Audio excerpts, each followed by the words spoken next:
Assalamualaikum. Hari ni saya dapat call daripada klien.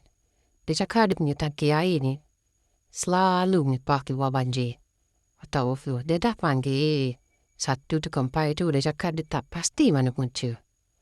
So, setelah saya naik atas, saya pergi cek. Saya dapati dia punya pengikat untuk flow off ni dah correct.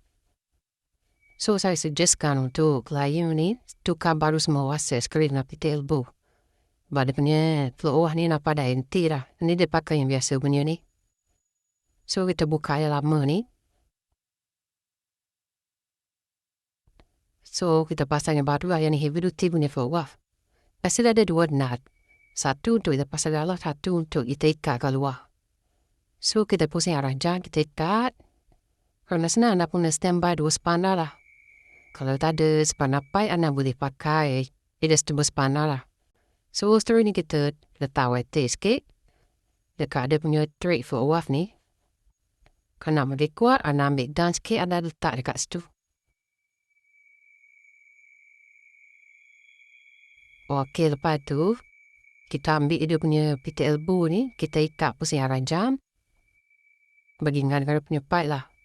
So, kita buka fitting, kita sambung fitting. Kita letak gas sikit lah dekat dia punya rubber, yang lebih kuat. Okey, lepas tu kita ikat lah dia punya piti elbow ni. Kita ikat pakai spana pipe lah.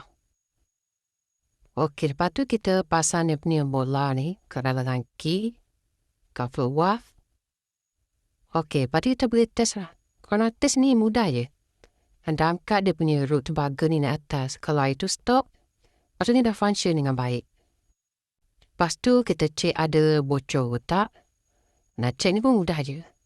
Anda ambil tangan anda sentuh dekat dia punya joint ni. Kalau tak ada air tu, dah okey lah, tak ada bocor apa-apa lah.